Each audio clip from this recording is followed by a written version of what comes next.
Kicking off today's Spirit Board, we have Aaron from Pandora's Tower. So this was a Wii RPG, in which Aaron, our protagonist, big chonky dude with a sword, hence why we've got Simon here, would essentially ascend a bunch of towers in order to save his cursed lover, Elena. Elena would slowly turn into a beast herself, and in order to stave that off, you also had to collect beast flesh, hence why steak is spawning in. And that recovery was tragic. Here is the Parasite from Metroid Fusion. So this is basically a space parasite that is able to copy organic matter and then replicate said matter one-to-one, destroying the original in the process. So yeah, the Parasites are one of the greatest threats to the galaxy of all time.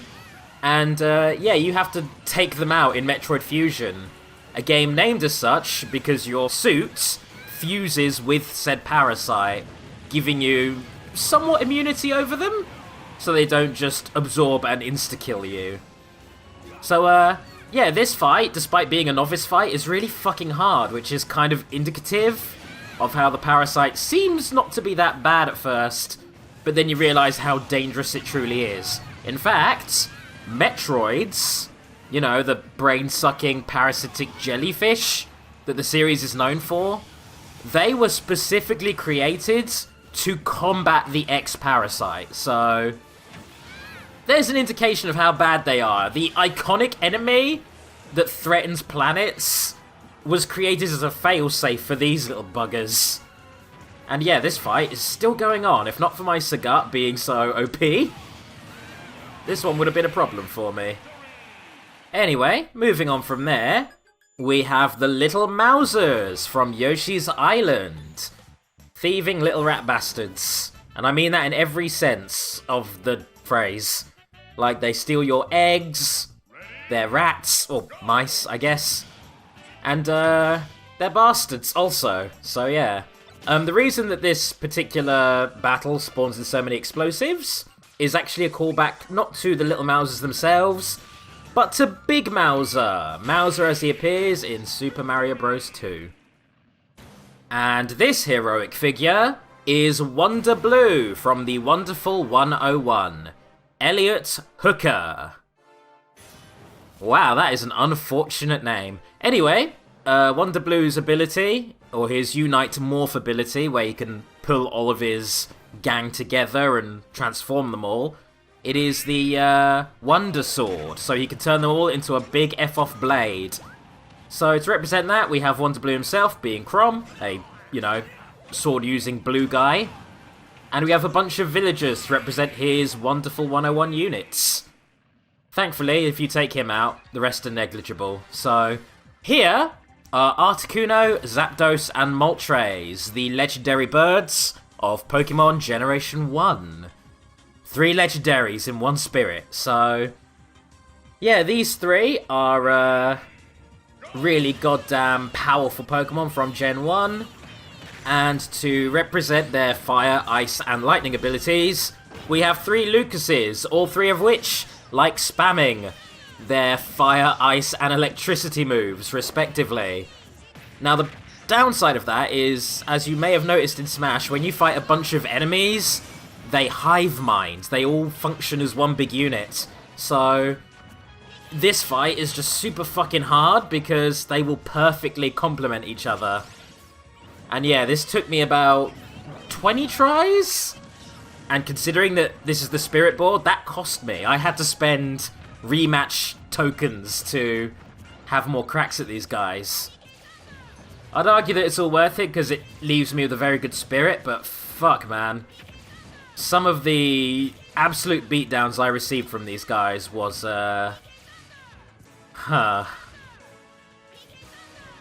know what, you spamming little shit, I can wait just as long as you can. There's no time limit. You may have noticed, there's no time limit. I can wait. Alright, there you go. And you wasted enough time for me to get my final smash out on you. And that did dick all damage. Cool. Gotta love 4-star battles. One more hit. There it is. Whew, alrighty. So, next up we have Carol from Fire Emblem.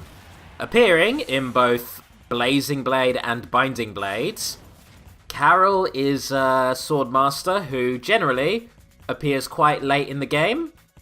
And he has really, really good stat growths, despite the fact that he only appears for like 1 or 2 chapters. So, he's basically the endgame crutch character. If you've not leveled up your team properly, and you're right near the end of the game, he's a guy who can just do the end game for you. He can just destroy everything in his path, so yeah. If you've maybe not divvied out the experience correctly, or if you've spread it too thin. So, yeah, in this, it's just a standard duel, easy win. Here is little Judd. This is a straight-up cat who appears in the Splatoon series. And he helps to judge the multiplayer, so yeah. He judges alongside his bigger, more chonky counterpart, Judd. And for this battle we have a Game & Watch, who's going to spam his judge attack, which... I've never really talked about this move before, but it is one hell of a move. So he basically rolls a random number between 1 and 9. 1 does damage to himself. 2 to 8 just have a bunch of different effects, be they slashing, or electrocuting, or, you know, freezing. But what you really need to worry about is number 9, because that one is basically an instant kill. Not a, you know, full-on instant kill, since those were introduced in this game, but it definitely sends you fucking flying, especially at middling percentages, so yeah. Anyway, as for the fight itself, because I've kind of neglected that to talk about the judge mechanic, we have Judd being played by the Game & Watch. We have 2 Inklings of 2 different colours to represent the 2 different teams that would be playing each other in a game of Splatoon. One detail that would have been great would be if the 2 Inklings weren't on the same team, if they attacked each other, but would have made the fight too easy, so... Titania from Fire Emblem. Titania is one of the Grail mercenaries, appearing in Fire Emblem, Path of Radiance, and Radiant Dawn. She is deeply loyal to both Grail and Ike, and she basically serves as your guide through the whole game. If she's taken out in combat, she doesn't actually die like most Fire Emblem characters. She simply retreats and takes a more passive role in guiding you throughout the game, so... She is arguably a Jagan character. Like, she starts the game super strong and sponges experience, but I'd argue that she's actually not that bad. Anyway, who's the dark priest who aids Dracula in his resurrection? You're damn right. This is Sharft. Shaft. Oh, that's really awkward to say with an English accent. So, Sharft here is a dark wizard who is incredibly loyal to Dracula, aids in his resurrections, and also has a penchant for shit like hypnotism and manipulation. He does a lot of the dodgy shit behind the scenes in the Castlevania series. And, yeah, to show the fact that he's quite a potent wizard, we have the one magic-focused character in Smash, we have Robin. He's also invisible because, you know, he likes to operate from the shadows and stay out of sight as much as he can. He has no style. He has no grace. This car has a funny face. He can handstand when he needs to and stretch his arms out just for you. Inflate himself just like a balloon. This crazy car just digs his tune.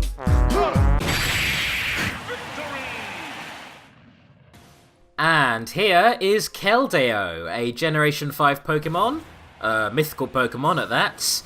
And whereas Cobalion, Virizion, and Terrakion are the 3 Musketeers, the Swords of Justice, Keldeo is essentially their D'Artagnan, their 4th member, who, despite being young and inexperienced, has the potential to surpass the other 3.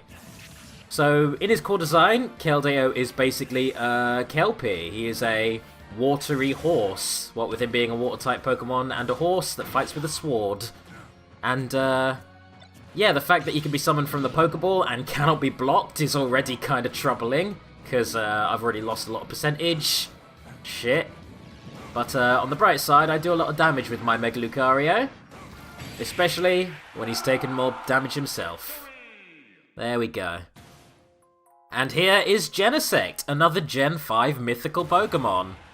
So Genesect is basically a prehistoric Pokemon that was taken by Team Plasma and experimented on, becoming something of a Pokemon cyborg.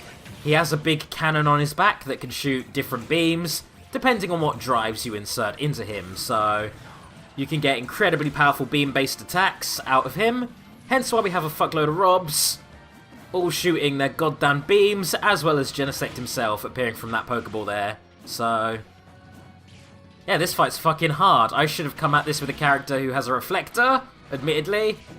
I didn't really think that far ahead. Oh boy. Oh shit, how am I gonna win this one? Oh, I'm taking a lot of damage. Usually with the Lucario that's a good thing, but any one of these lasers could just body me right now. Oh shit. I've got to play really carefully is the thing. The good thing about them spamming their lasers so much is that they're not giving their lasers time to charge and become more deadly, and, oh. Oh, that was dope. I'm very proud of that, I'm not gonna lie, that's probably my favourite kill so far. This is Idea, another one of the main protagonists from Somabringer, along with Welts, I believe it was. So, she is an amnesiac girl. She is quite good with her Soma ability. She has quite strong magic, I assume is what that means. And, yeah, she's being played by Princess Daisy, and as the fight goes on, she gets more powerful and she debuffs us, so I'm going to assume that ties into how she plays in said game. Also the health recovery, so who knows, maybe she's something of a healer. That said, don't think you can deal with Raiden's sword all that well, so hey. Easy win. And here is Burt the Bashful from Yoshi's Island. This is one of the early bosses from that game. He is a big chunky boy who wears very loose-fitting pants, and as you attack him, his pants fall down and he gets all embarrassed and shy, and it's kind of upsetting. I feel bad for Burt the Bashful. Anyway, being played by Pac-Man here, who is basically wearing casual wear, like the big mittens and the big boots, the big slippers, so I kind of like that, that's cute. And here is the Flying Squirrel Toad. This is Toad wearing a wingsuit, as he appears in New Super Mario Bros. U. And New Super Mario Bros. U Deluxe as well. So, to represent that, we have a Toad wearing the Tanuki suit, which I guess that works. I guess that's the only way you would represent that. And you may notice I'm going at them with Boom Boom and Pom Pom, who I don't use nearly enough. Gives me an excuse to use my DLC character. There we are. Now, I already actually acquired this spirit from the challenge board, but now is probably the time that I should mention that there are certain spirits that will only appear on the spirit board after they've either been summoned or acquired through the challenge board and then discarded.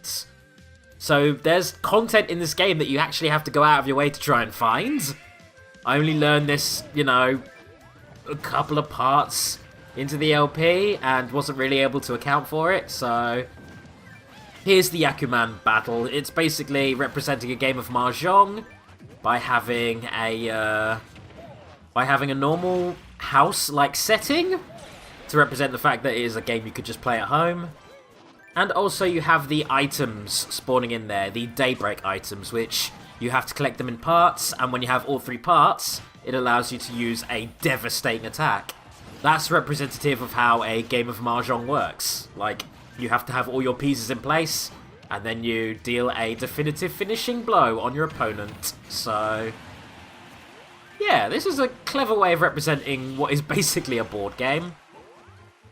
Now I just need to not get hit by that huge fuck-off laser. Good thing that this house has 4 levels, because that means I don't get killed as easy. Now, I need to finish you off. So, there go all of my good dash attacks. There's you dead, and one more to go. How's about I finish you off with this? Skadonk. There we are. And here is Gyromite. Gyromite is one of the 2 NES games that could be played with Rob, the robotic operating buddy for the Nintendo Entertainment System. In said game, you played as a Professor Hector, who would essentially have to run around his lab defusing bombs. So, quite a high stakes game, really. And while you did that, you had your real-life Rob, your real-life robot buddy, basically manipulating the second controller and moving around real-life gyros in order to allow you access into different parts of the lab in said game. So, yeah, back in the day, if you didn't have friends, Nintendo had you covered. They made a little robot for you to play video games with. How nice of them. Not at all upsetting, the idea that you need a robot to play games with. Anyway, you're dead now. No, you're not. I'm nearly dead. Fuck. God damn, that didn't play out well. Also, you'll notice the level is Nintendogs. That's because it's a living room. That's where you'd play with Rob. Cute. Here is Paula. Paula is Ness's, or one of Ness's closest allies in Earthbound. And she is a 4-star spirit, so quite a tricky battle. So, something interesting about the Earthbound girls, Anna, Paula, and Kumatora, all 3 of whom I believe we've already seen in this LP, they're actually the ones who use the offensive PK abilities, like PK Fire, or Thunder, or Freeze. Whereas the mother protagonists, Ness, Lucas, and Ninten, 2 of whom are actually in Smash, they're more the healers. They use supportive PK abilities. So, the explanation that was given as to why Ness is like cribbing Paula's moveset for Smash Bros. Is that she taught him the moves before he entered Smash, which basically just poses so many goddamn questions. But yeah, for this battle we have Paula here, who is just attacking me as any villager would, but to represent her damaging PK abilities we have a Ness here doing them for her.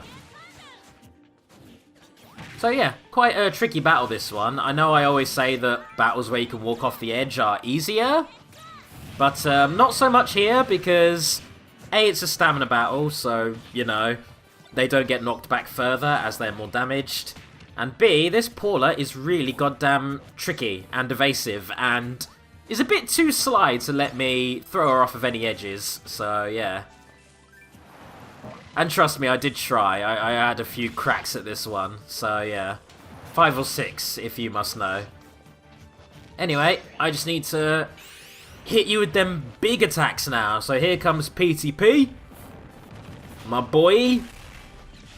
And I think now is about the time I should finish you off, before you actually get me with anything more dangerous. So, skadoosh! Skadoosh. Lovely. Here's a fiery blowhog. I'll give you 3 guesses to what this thing does. And for those of you who don't like guessing games, it is an enemy from Pikmin that spews fire everywhere. So, in Pikmin, if you're facing one of these, it's best to go in with a team of red Pikmin since they are fireproof. And in case you're curious, that is also true for Smash. The red Pikmin do not take fire damage, or at least they take reduced fire damage. So, nice detail. Let's kill these fiery blowhogs at their own game. Burn them to death. Give them a couple of good hits. This fight is pretty easy, so long as you go in with a decent, you know, loadout. Like Captain Louis here.